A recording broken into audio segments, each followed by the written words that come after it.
Você tem a marca de Deus na sua testa e na sua mão? Ou da besta?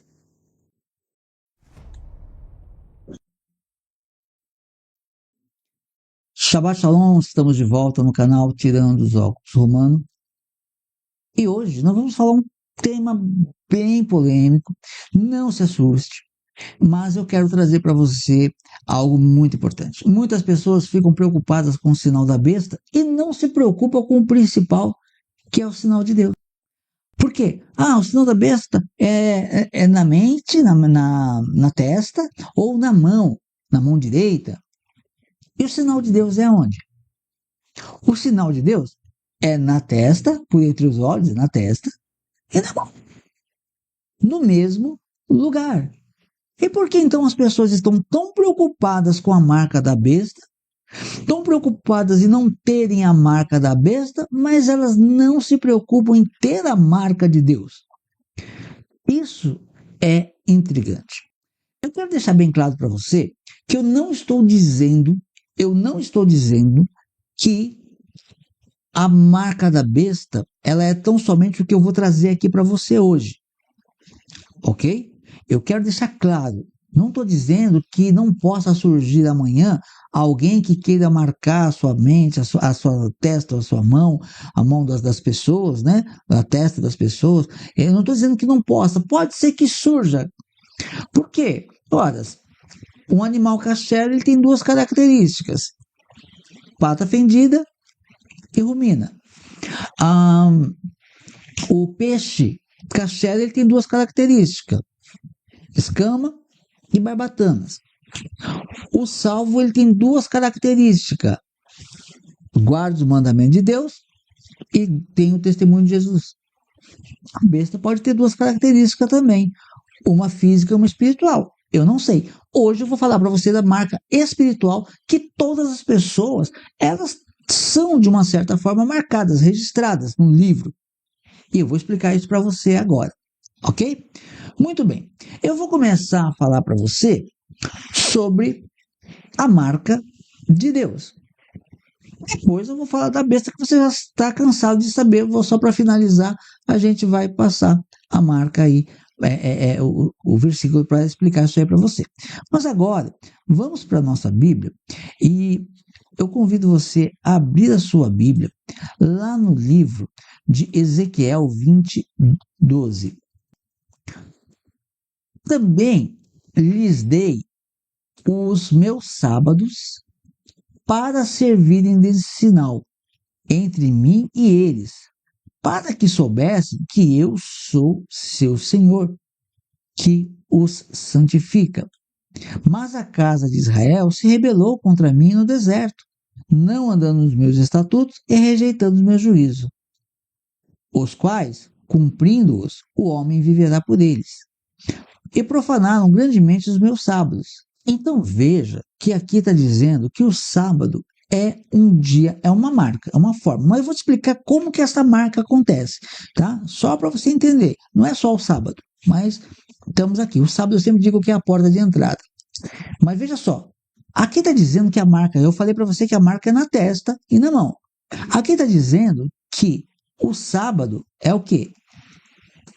Também lhes diz: meus sábados para servirem de sinal. Então Deus está dizendo que ele vai dar um sinal. E o sábado é um sinal de pertencimento. Vamos agora para outro versículo. Lá em Deuteronômio, capítulo 6, verso 8. Ouve, Israel, o Senhor, nosso Deus, é o único Senhor. Amarás, pois, o Senhor teu Deus de todo o teu coração, de toda a tua alma e de toda a tua força. Essas palavras, olha só, aqui é a lei de Deus. Quando perguntado para Yeshua: Senhor, qual o principal dos mandamentos? O que Yeshua disse? Shema Israel, Adonai Eloheinu, Adonai Echad. Ouve, ó Israel, o Senhor nosso Deus, o Senhor é um. Este é o principal dos mandamentos. E olha o que está dizendo. Estas palavras que hoje te ordeno estarão no teu coração. Então Deus está dizendo, as palavras que Deus está ordenando vai estar no seu coração.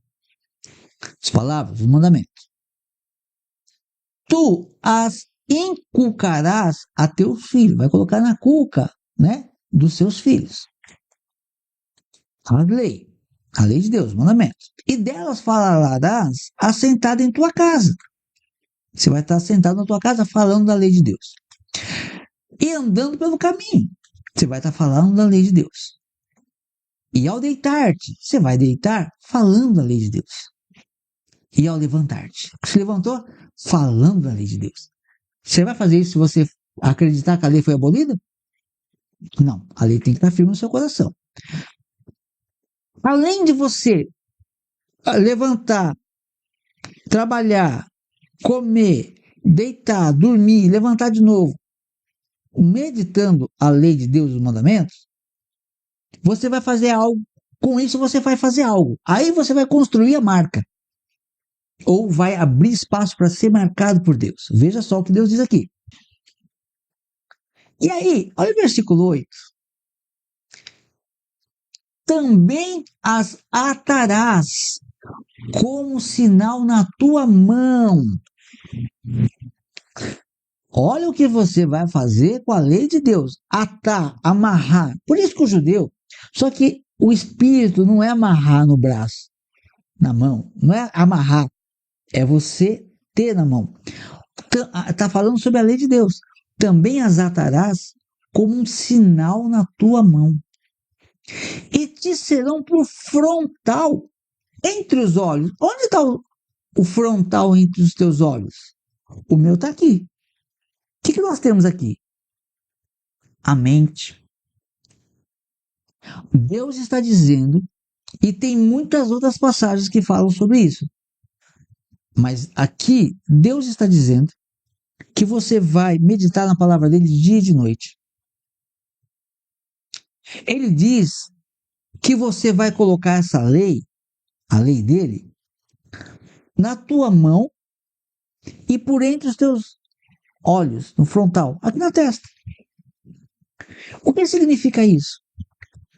Isso significa que você vai viver com a lei dele aqui, ó. Como no mundo espiritual você vai estar marcado ou marcada com a lei de Deus? Quando tudo que você fizer, você vai, na sua mente, você vai saber, vou fazer assim porque a lei de Deus manda eu fazer assim. Quando você age de acordo com a lei de Deus, você obedece a lei de Deus, você tem um sinal na sua mente. A sua mente é um sinal para Deus. Tudo que ele faz, tudo que ela faz, ele ou ela pensa, raciocina e faz de acordo com a lei. É um sinal que ela tem na mente dela, a lei de Deus.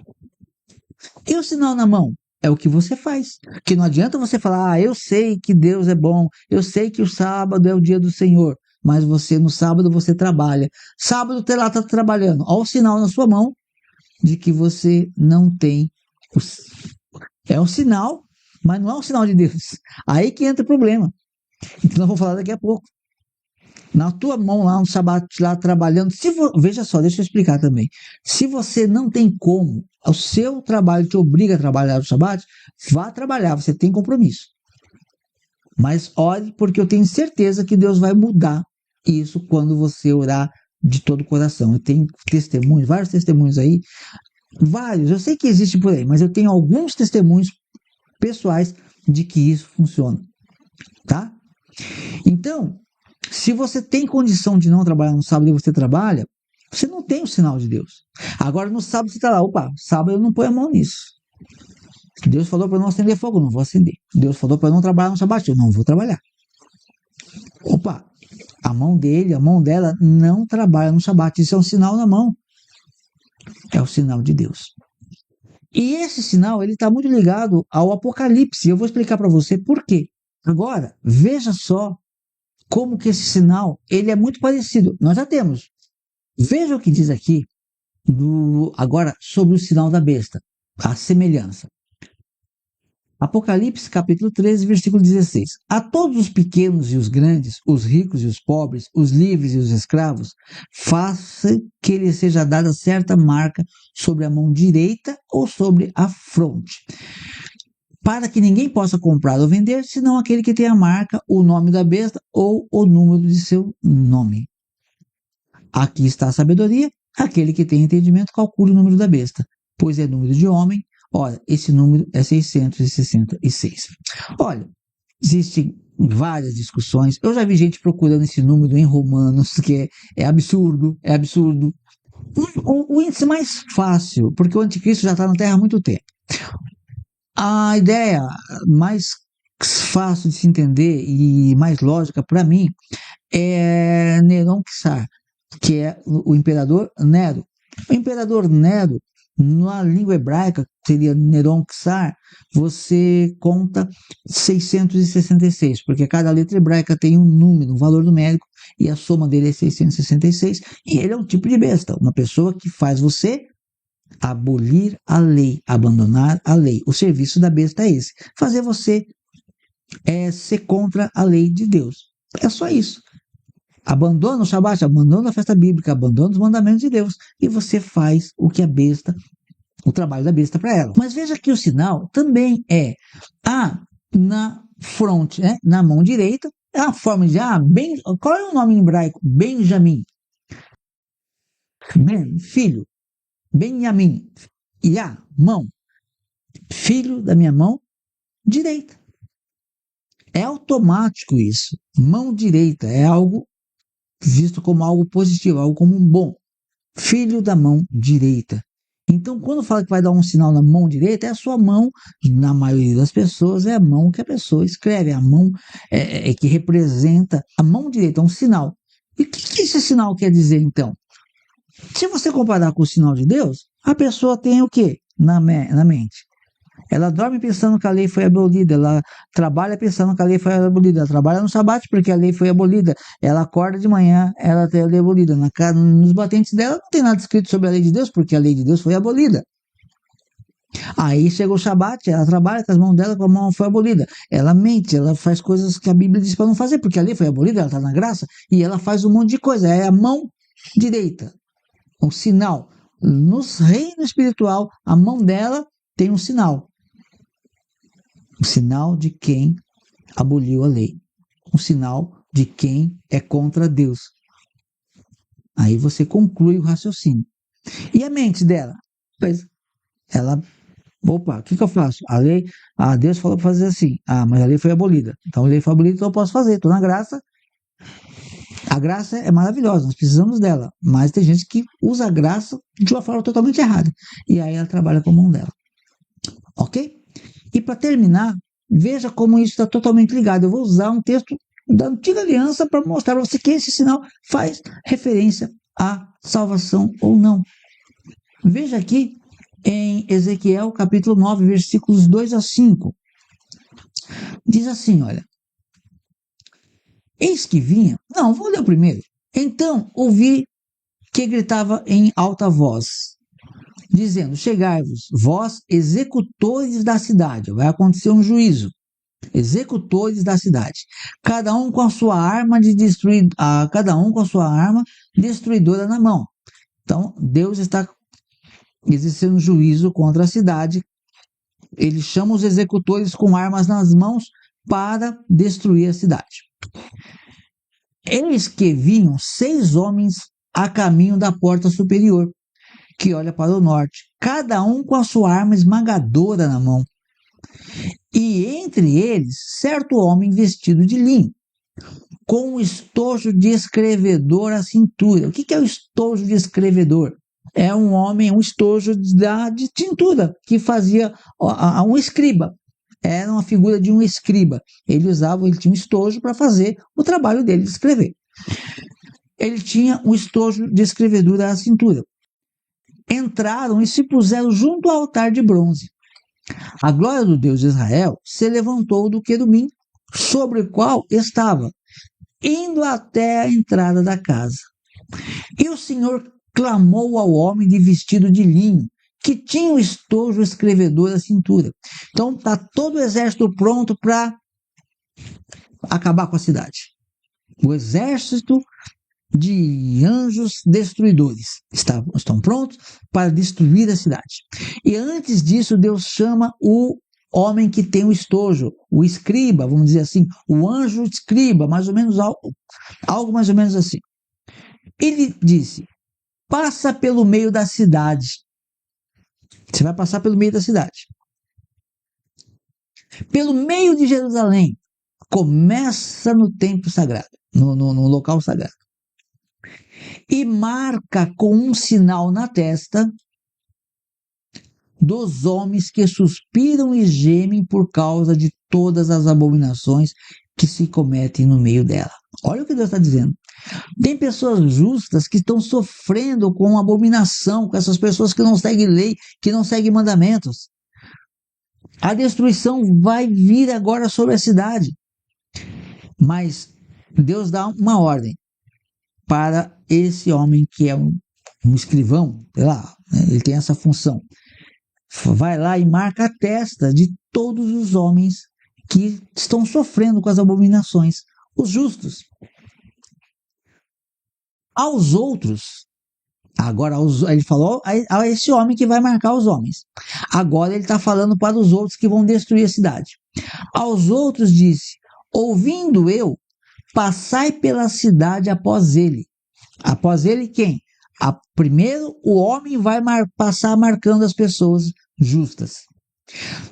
Ouvindo Deus, esses homens destruidores vão seguir depois. Eles não podem passar à frente. Eles vão só depois que o homem vai passar pela cidade. O homem com estojo. O homem vai passando pela cidade e os anjos destruidores vão atrás do homem. Aos outros disse: ouvindo eu, passai pela cidade após ele, e sem que os vossos olhos poupem, e sem que vos compadeçais, matai. Matai a velhos, a moços e a virgens, e a crianças e a mulheres, até exterminá-los. Mas a todo homem que tiver o sinal, não vos chegueis. Começai pelo meu santuário. Aí tem gente que vai dizer: ah, mas as crianças, ah, mas isso. Gente, isso aqui é uma profecia. O fim do mundo vai vir. E nós devemos orar, buscar a Deus e buscar pela nossa família. A pessoa escolheu o caminho errado e levou o filho junto. E aí há mecanismo. Por quê? Porque Deus tem a sua graça. Ele fala que o pai não vai pagar pelo pecado do filho. Então, Deus vai ter a sua forma de chamar. Agora, tem gente que não vai aceitar nunca. Tem gente que está nessa lista aqui para ser consumida, que se não fosse, se tornaria um adulto que ia fazer muito mal para a humanidade, como já teve tantos outros casos aí. Então não vamos querer julgar, entender, porque o foco aqui é o sinal. E veja o que Deus está dizendo. Antes do anjo destruidor vir, passar e matar a todos, ele diz: marca os que estão sofrendo. Os que são justos, você marca. Esses não vão sofrer. Eles vão ter uma marca na testa. As pessoas fogem tanto da marca da besta, fogem entre aspas. Muitas delas colaboram para a marca, sem saber. Mas elas não pensam que a marca de Deus é a mesma. O que eu concluo com isso? Que cada pessoa tem uma marca. Se você busca os mandamentos de Deus, se você zela pelo mandamento de Deus, se você sofre, geme de ver as injustiças que nós temos visto, que estão contra a lei de Deus, estão espiritualmente, eu creio que você tem uma marca na sua mente, que é onde você tem a sua inteligência, e na sua mão, onde você tem as suas ações. E aquele que despreza a lei de Deus, faz o que quer, ele tem uma outra marca.